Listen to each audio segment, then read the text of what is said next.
Hello, and welcome to I Hate Talking, a podcast about talking, including etymology, frustrating topics, current events, and other random subjects. I'm Adam. And I'm Steph. We are married, and we invite you into these discussions with us as we talk about the good and the bad of talking.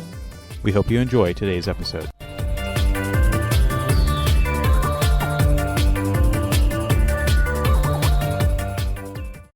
All right. Welcome back, y'all. We are on episode 11 of I Hate Talking. And Adam has no idea what we're talking about today or what our word of the day is. So how do you feel before we move into this? How are you feeling at this moment? I'm feeling a bit uneasy, perhaps a bit out of control, and in general, off kilter. Are you going to delete this episode and it'll never air? We could always just have episode 12 air and people would be like, where'd episode 11 go? That's Stephanie's episode. And it would be the mystery episode forever. So sometimes Adam will ask me, do you want to know what we're talking about? I'm like, nope, just hit record. I'll figure it out. This is fun. So I love that the tables are turned and you are the one without the power or knowledge. I feel so powerful. But I won't keep you waiting any longer. Today's word of the episode is a phrase. This may be our first phrase, is it? It is not. Oh, okay. Well, good. Our phrase is que sera, sera. So our very first phrase was active listening. So if you were paying attention and actively listening, then you would have retained that information, unless perhaps you are a visual learner and perhaps did not pick up on the phrase of the episode, our very first phrase, active listening. So now we have another phrase that we are embarking upon. Que sera, sera? Yes. And I don't even think that's English. I think that means it is what it is. Que sera, sera. Yes, it means whatever will be, will be. It is Italian.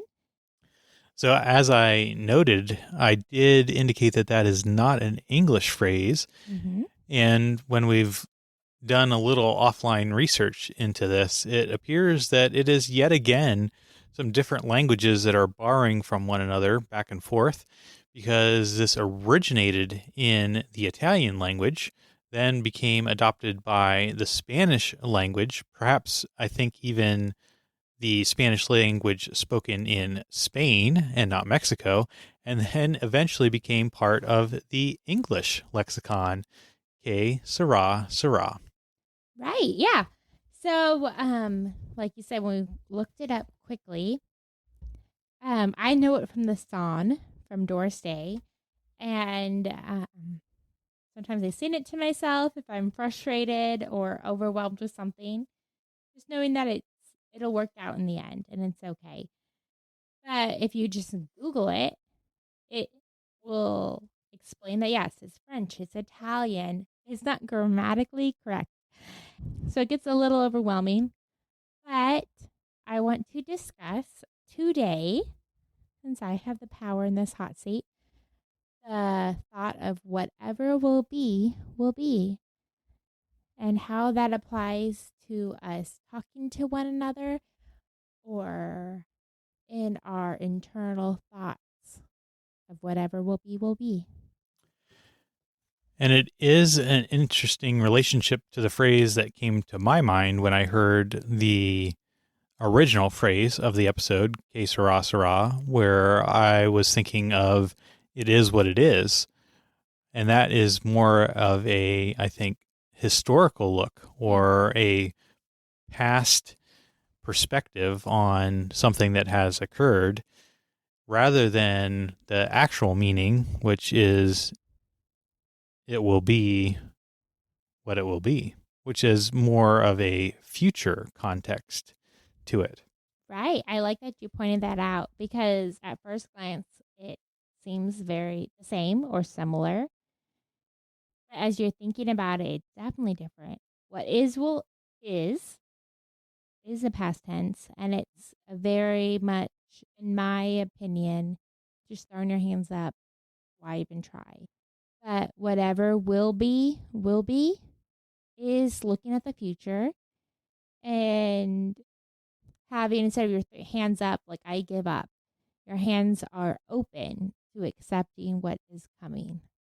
Is it though? Or is this yet again fatalism packaged in a cute phrase that we have no control over what will be? Do you think I'm a fatalist? I think to some degree we both are. Elaborate.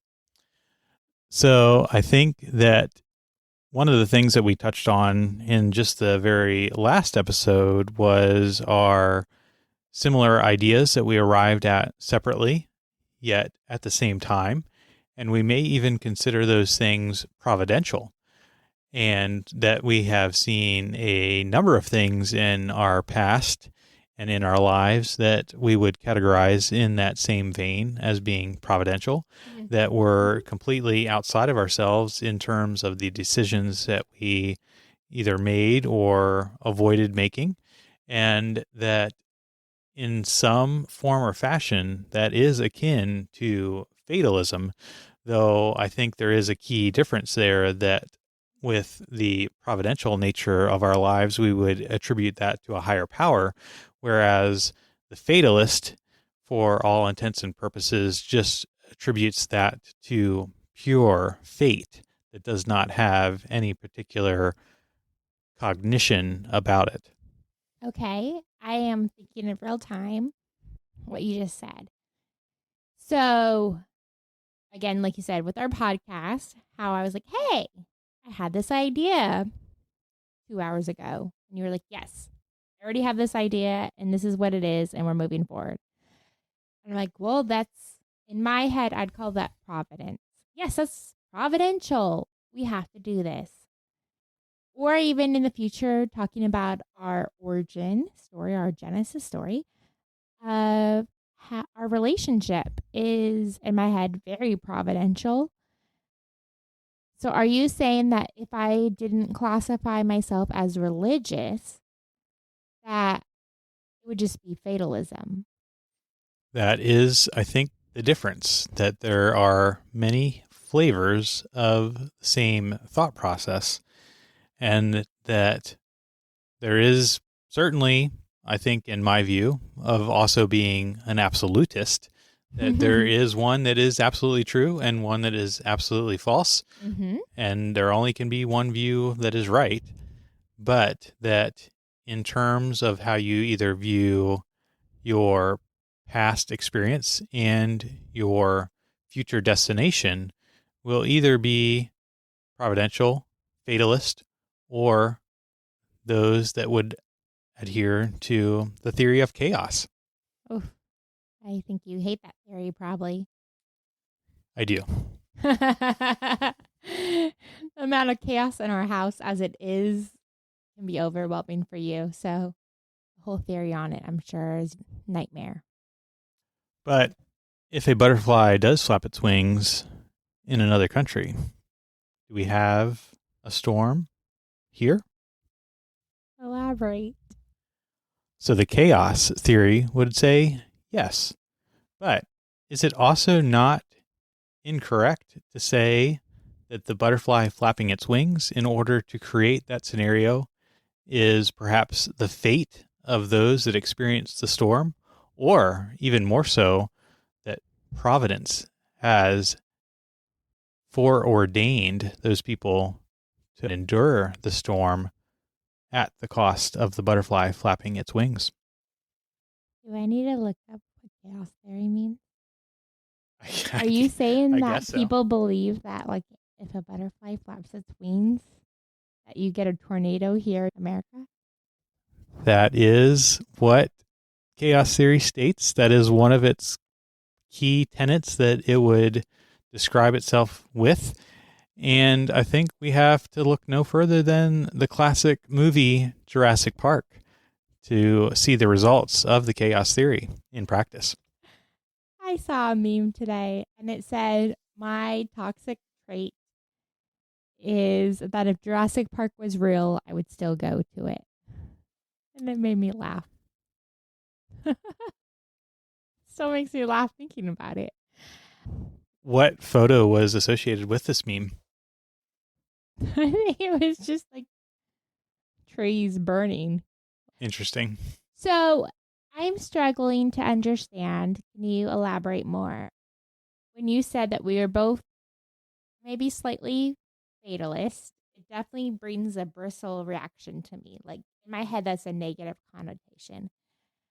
But also, when you're talking about the chaos theory, this butterfly in South America affecting my life currently, I'm like, well, whatever that butterfly does, if that's affecting me, que sera, sera. So, how are those different? Obviously, people are going to have different opinions what's better or worse. Why am I having such a negative reaction to one thought and theory? So, based on what I personally know about you, I think there is one aspect that I can explain, but maybe for our listeners in general that also have a negative connotation associated with fatalism is a couple things. One, you may be hearing the word fatal, which is deadly. And just the sound of the word fatalism reminds you of death.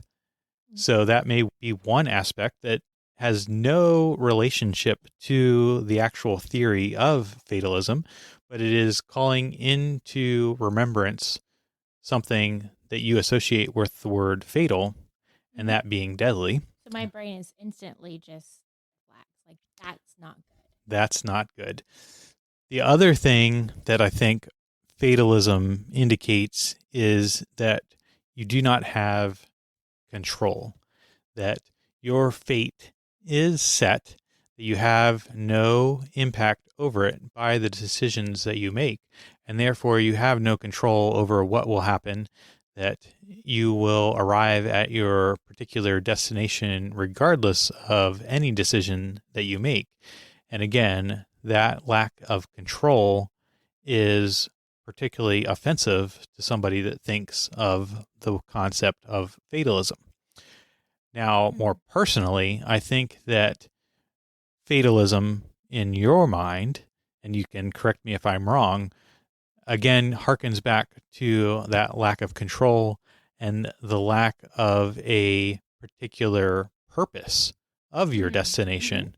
Whereas your concept of providence has a certain aspect of having a particular destination in mind for your good that you will arrive at regardless.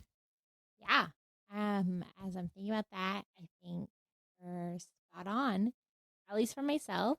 I don't know about anyone else listening. I do not like the idea that everything is laid out and it doesn't even matter which shirt I choose or what path I take. If I'm driving, do I turn left or right?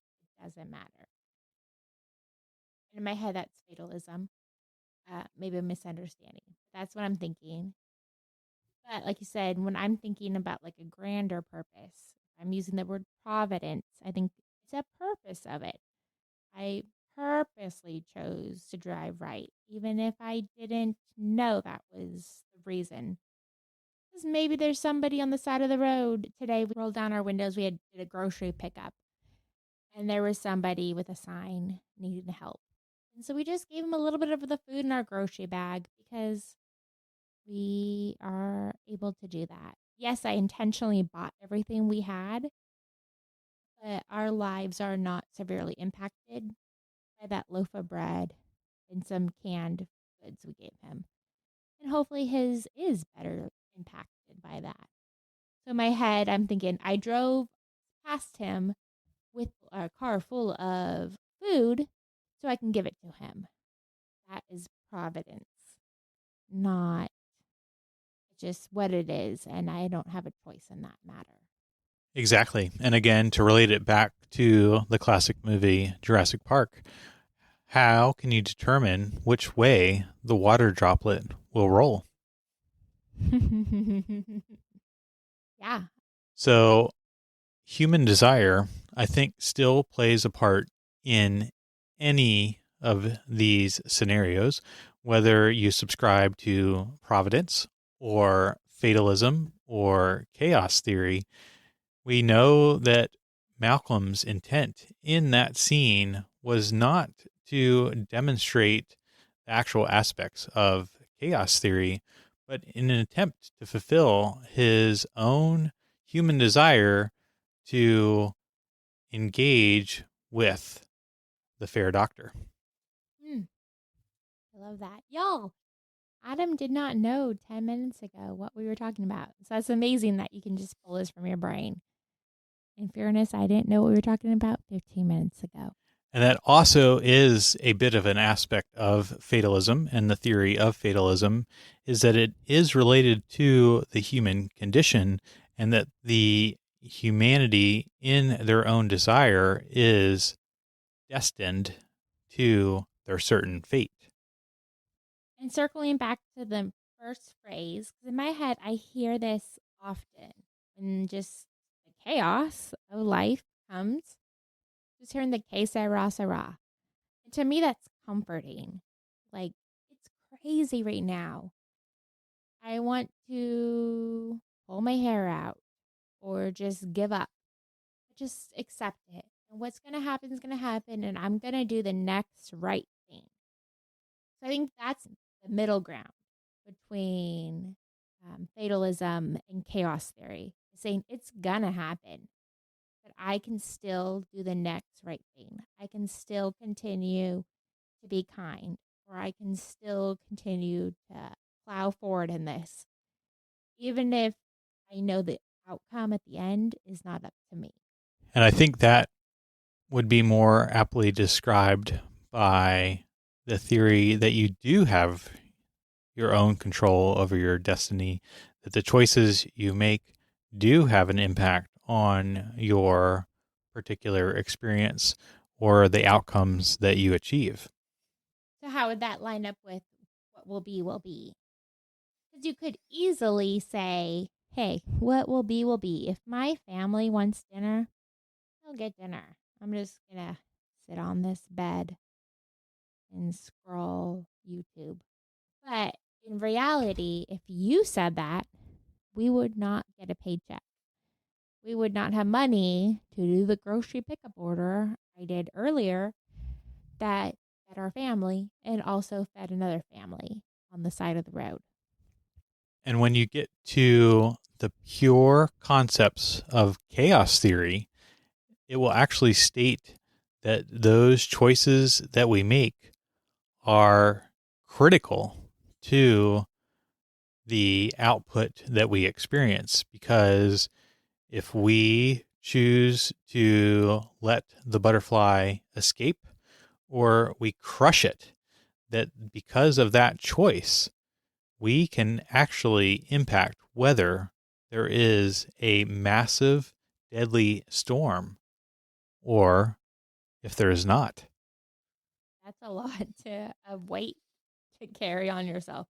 We have a bee house in front of our home that we encourage bees and hope that the honeybees come to pollinate our garden and all the community around us, because we know how important bees are and how they are needed for food and flower production.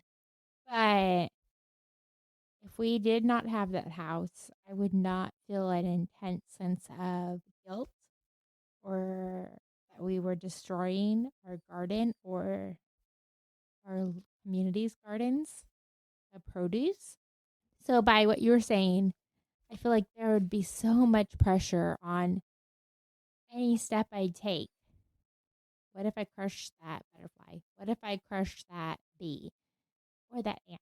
They all, even though sometimes they seem like a nuisance, they have purposes here in our ecosystem. And that seems overwhelming that every thought, every step I take is going to impact our future. But does it not? I don't want it to. And that's why you are a fatalist.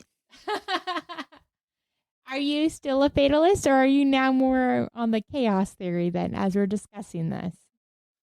I think we are all meant to do what we are all meant to do. Okay, what is in between a fatalist and chaos theory?